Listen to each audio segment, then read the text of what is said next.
I think a key to being successful is to be adaptable. So thinking back over my own experience, I've adapted skills that I learnt in the traditional space to a different context where I'm working with governments in social service space. I think the actuarial skill set is very adaptable, but we have to think about all of our experiences in the past and making sure that we remember them and how do we apply them in a different context.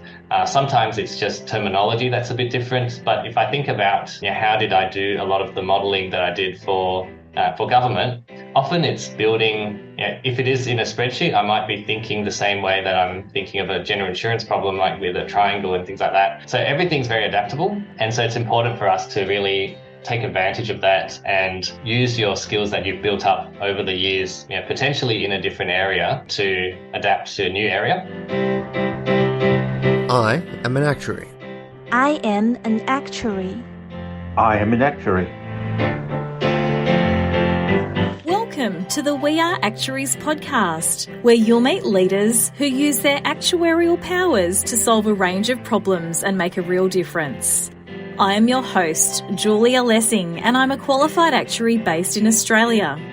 I help actuaries develop communication and leadership skills to build great actuarial careers. So settle in, learn from the best, and be inspired. Hi everyone. Today we're talking about actuaries using data for good. It's become a popular catchphrase, but what does data for good actually mean? And what does it look like for actuaries in practice today? Joining us for this discussion is experienced actuary Andrew Ngai. You may know of Andrew as he's famous for his Excel prowess. He's the 3-time Microsoft Excel World Champion and was the Financial Modelling World Champion in 2019. But beyond his world-class Excel skills, Andrew has used data for good in both a traditional insurance setting and in wider fields of social and government services. Andrew, welcome to the show. Thanks, Julia. It's a pleasure to be here. So I'm really looking forward to hearing a little bit about being an Excel world champion, but also how you're using data for good. But before we get into that, Andrew, I want to ask you a question that I ask all my guests, and it's this. How do you use your actuarial superpowers to make a difference in the world? I'd say I use my actuarial superpowers to help my clients understand their data and get insights from it, which ultimately helps them make better decisions. And then ultimately that helps them improve outcomes for people in our society. So it is quite broad, but I do think, the actuarial superpowers have really broad applications. So I've deliberately kept it that way. Yeah. Yeah, it's amazing what we can do and making a difference with data. It's not just about the tools we're using or the, number crunching that we're doing, but to be able to derive those insights to make a difference. I think that's one of the things that's so great about being an actuary.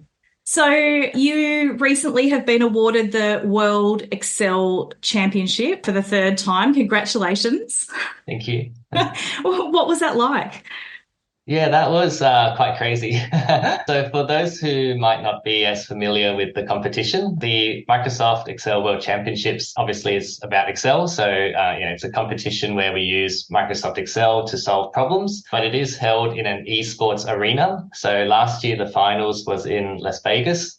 There were 16 of us in the finals. We're all sitting at the front of the arena, in front of a computer, using Excel to solve problems. And then there will be an audience, both online as well as in person, watching us, watching our screens, seeing us score points as we go through the problems. And the problems are quite general. So they could be, just games like board games or card games. There could be some sort of numerical problem, but we have to solve them in 30 minutes. So that makes it pretty fast paced.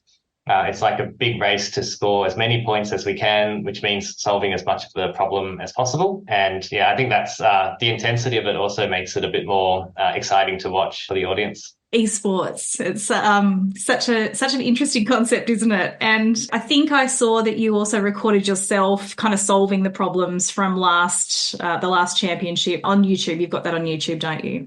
Yeah, that's right. I thought, being an esports, there are opportunities to watch the main championships and the finals, but it's kind of nice for the audience or people who follow the sport to be able to watch a bit more. And so I thought, as I compete through the cases this year, so there's a lot of monthly or sort of 2 monthly battles during the year. I thought I'd try and record those and let fans have an opportunity to watch as well.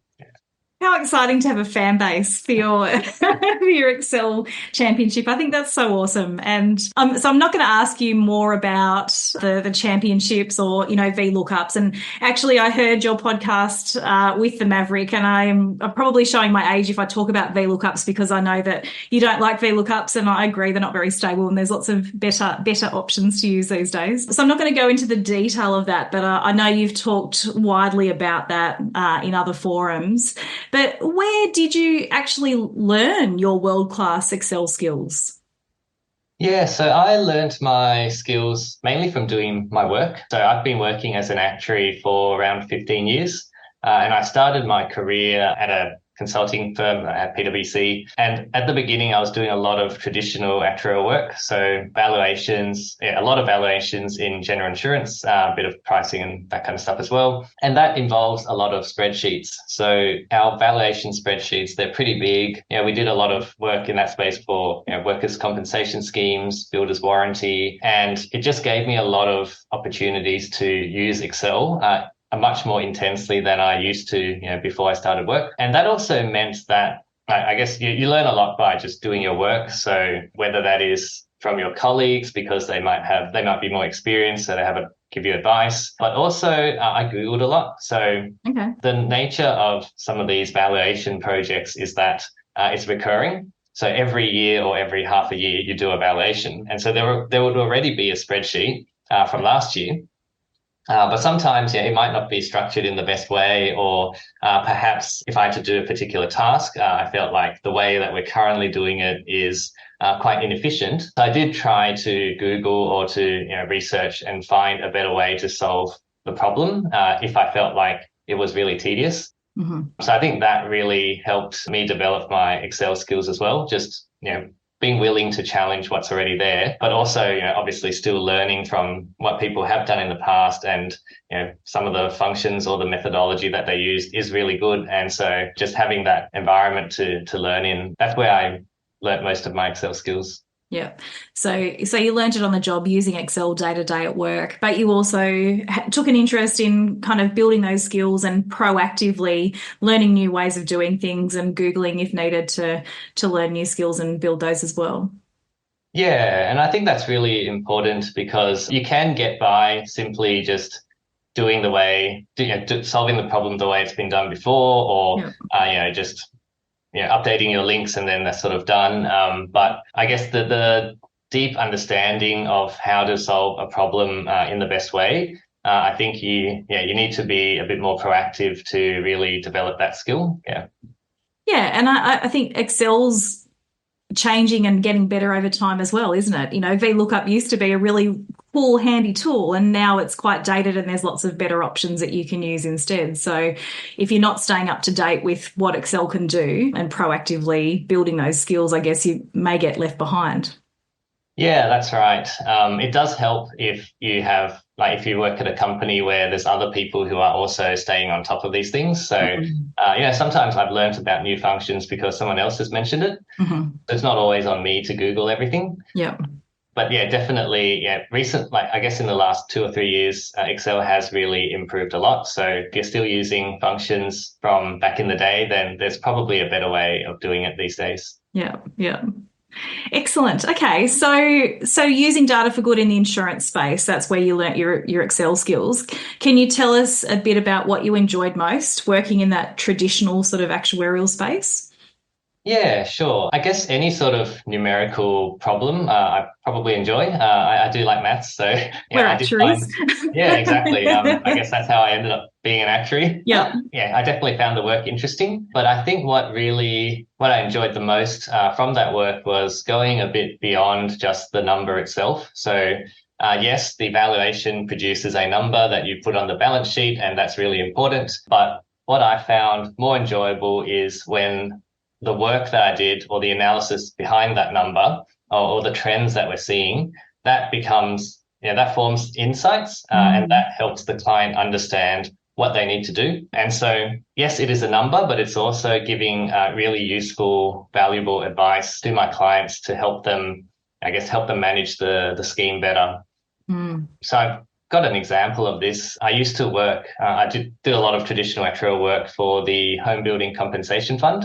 And I guess, firstly, a bit of context if people aren't familiar with this fund. The Home Building Compensation Fund, or HBCF, they basically protect homeowners. So if you imagine someone buying a new home, they pay a lot of money, the home gets constructed. Unfortunately, homes sometimes have defects these days. So if you've got your new home, but it's got a lot of defects, then what would you do? You'd go after the builder and ask them to fix it. Yeah. But then if the builder's not around, like let's say they're now insolvent or they've disappeared or something, then what do you do? So that's where the HBCF comes in. And also, even if like your home is not fully complete, and the builders got insolvent, then they'd also come in and provide that safety net. So to me, that's really important because buying a new home is it's really expensive. It's a lot of money. It's like your life savings. It's a lot more impactful than just going to the supermarket and buying a product, right? So it's really important that people are protected and supported when things don't go well. It's really important for this scheme to be managed properly. And I think the valuation and pricing work I did back then played a really important role in ensuring that the scheme is financially sustainable, it's managed well, and ultimately you need a scheme that is in a strong financial position and is financially sustainable to be able to provide that safety net for the people. So that's how my work, yes, it was a number that they needed in the balance sheet and to say what the price is. But it was a lot more than just a number. It really helped, ultimately protect people.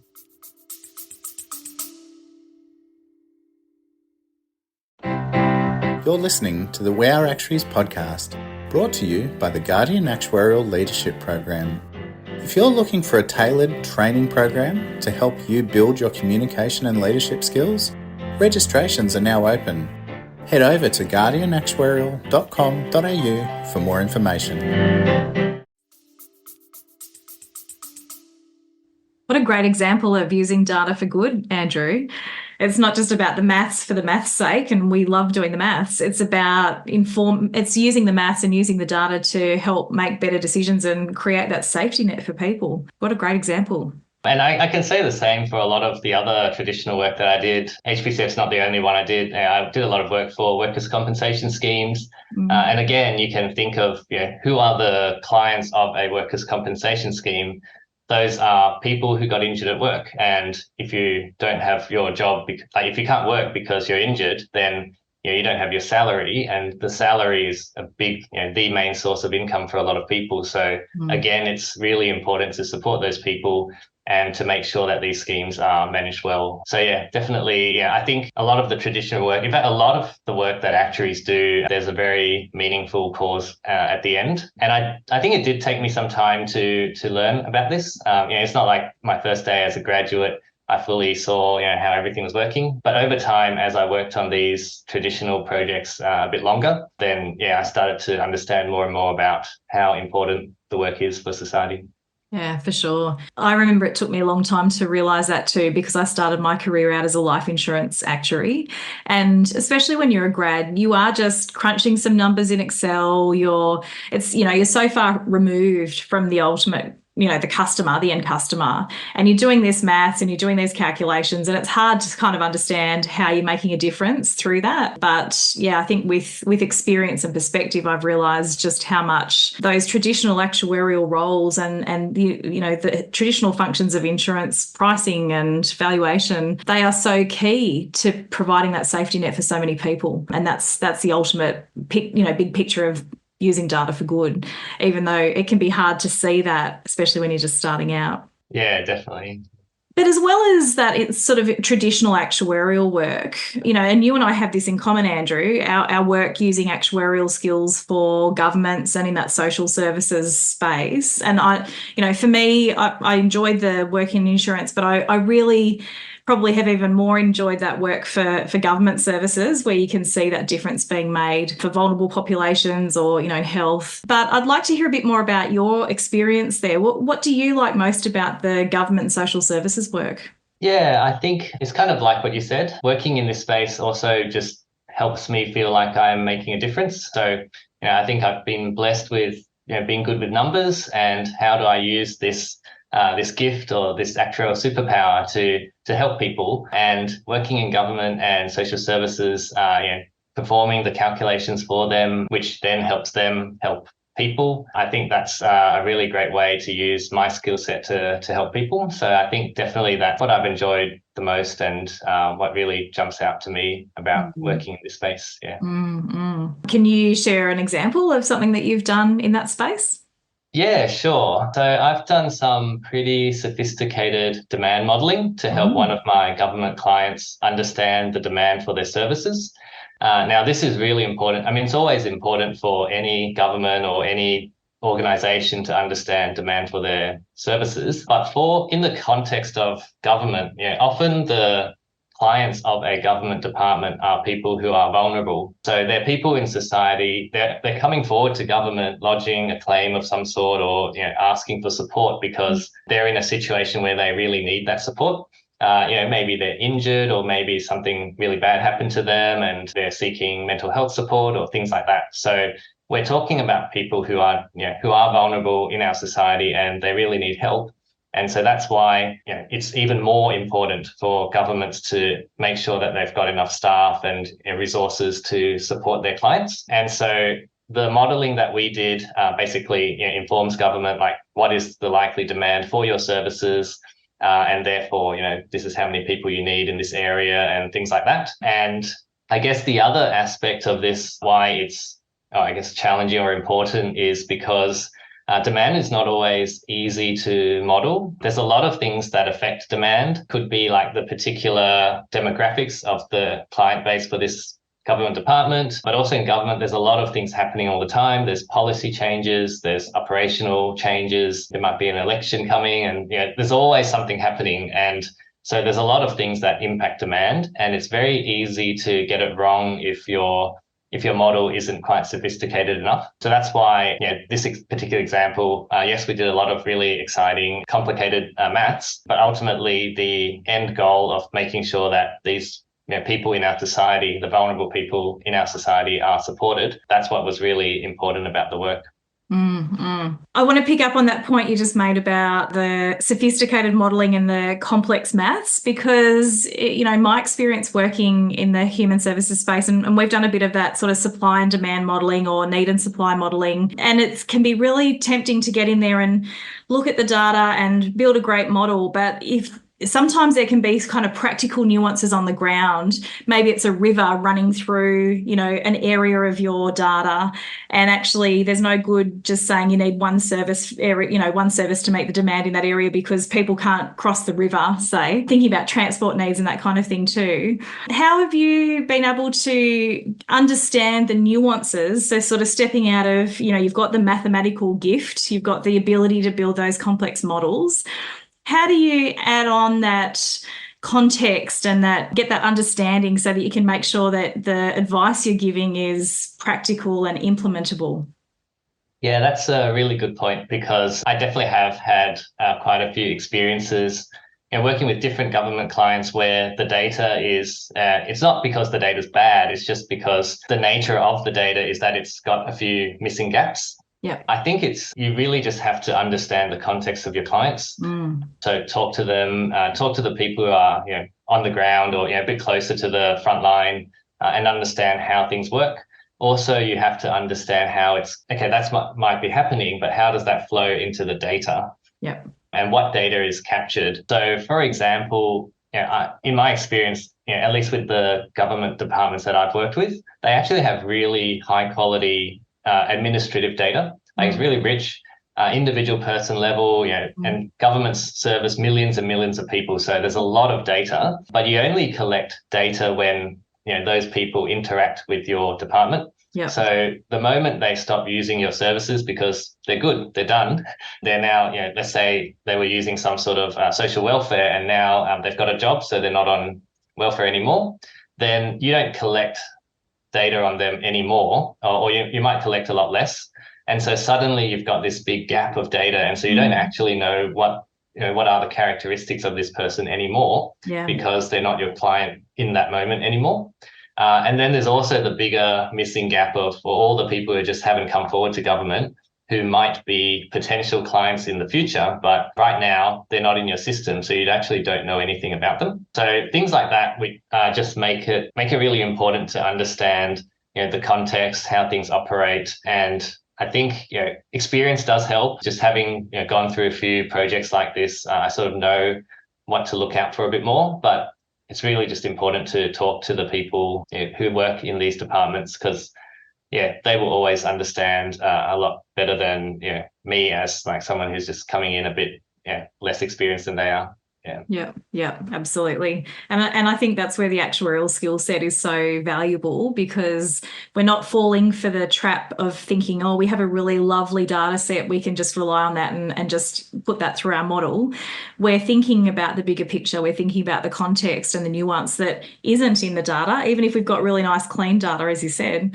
But thinking about what are the gaps, what are the other things that we need to consider and take into account, and what are the gaps that we have in our own knowledge, and how can we get that by, connecting with our clients and understanding where they're coming from, and upskilling us in our domain knowledge as we're completing those projects as well. Yeah, that's exactly right. Another good example of that is if you think about governments implementing programs to help people. So let's just have some imaginary program. It's targeted at 1,000 people and it's trying to improve outcomes for those people.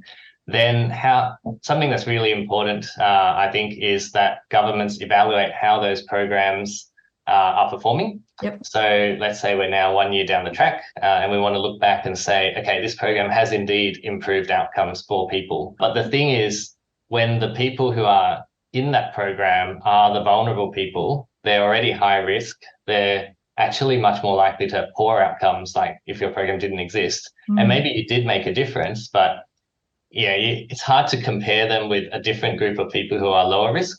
Yeah. So just making sure that those sorts of comparisons are fair is really important. And that's something that's also often hidden in the data because the way people get selected to be part of a program, it's not just based on the fields in your data set. There's people who might be making subjective decisions or, people who are just experienced working with vulnerable people and they just know who is most likely to benefit from a program or something like that. So it is complicated, but really important to have that domain knowledge and, really make sure we account for that properly. Yeah, absolutely. Okay, I could talk about this stuff all day because it's one of my favourite topics. But and some great examples there, so thanks for sharing those. But, working in social services and government, it's not always easy, even if we put away sort of some of the data challenges and nuances that we've just been talking about. Andrew, what have you found most challenging working in this space? Yeah, I think we've already talked about the data, so I think that is definitely one of them. The other one is probably just the technical modelling itself. So for one of my projects, we use data across a lot of different government areas of government. It all gets linked together, and we're building a really large micro simulation model. So what that means is a model that projects how people use different types of government services, what outcomes do they have. There's like over 100 outcomes in that model. And then we simulate that over time. So we can project future trajectories of how this group of people, they're likely to interact with, say, the justice system, and then maybe after that interact with homelessness or something. So all those kind of pathways and projections. And it is just a really difficult problem to solve. So how do you build the models? You've got a lot of individual models, but then also how do you put them together and make sure it all hangs together when everything interrelates with everything else? So I think that's just been a really big technical challenge that I've enjoyed, but it is difficult because I think there's just governments operate in so many different areas, and if you've got the opportunity to work on a project where you touch a lot of different areas, then everything relates with each other. So, humans are complex, aren't they? And it sounds like what you're trying to do is model human behaviour across different touch points with government and, different things, different events happening in their lives. That's a huge task to be able to map that and simulate that. So I can imagine that would be a big challenge, but it sounds like it's one that you've enjoyed. Yes, it is. I think, that that part of the challenge appeals a lot to my, I guess, mathematical mindset and analytical kind of interests. So, yeah. Yeah. Excellent. So, Andrew, we've talked about how you built your Excel skills when you started out as a general insurance actuary and applying those skills day to day, but also proactively learning new skills, new functions, whether it's through Google or through your colleagues sharing ideas. You've talked about how you applied that in a general insurance sense and how that was meaningful work for you, that you were making a difference and creating that safety net, not just through doing the maths, but what the maths derived in terms of insights. And you've talked about how you've then gone on to use your mathematical gifts in the social services and government space as well, and made a difference there with a range of different activities, and that work's ongoing. I'd like to finish our interview with one question, and it's this. Andrew, what's one tip you'd have for actuaries wanting to use data for good? I think a key to being successful is to be adaptable. So thinking back over my own experience, I've adapted skills that I learned in the traditional space to a different context where I'm working with governments in social service space. I think the actuarial skill set is very adaptable, but we have to think about all of our experiences in the past and making sure that we remember them and how do we apply them in a different context.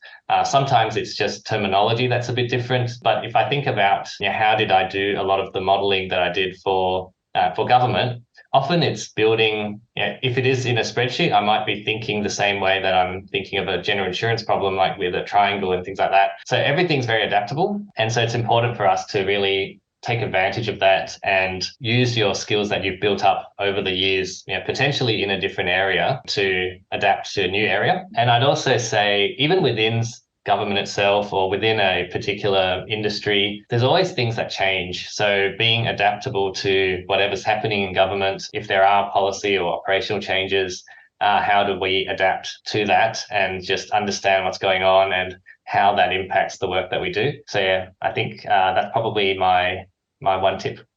Fantastic. Great advice. Thank you, Andrew. And if there's actuaries listening who would like to get in touch with you or maybe share Excel functions or something else about actuarial work that you've been doing, how can they reach you? I'm on LinkedIn, so I'm probably not that hard to find. I'm guessing you'll put a link or something like that anyway. So We'll put a link to that in the show notes. Andrew, thanks so much for your time today. It's been really great hearing about your story, how you've built your Excel skills and how you've been using data for good. Thanks, Andrew. No worries. Thanks for having me on the show.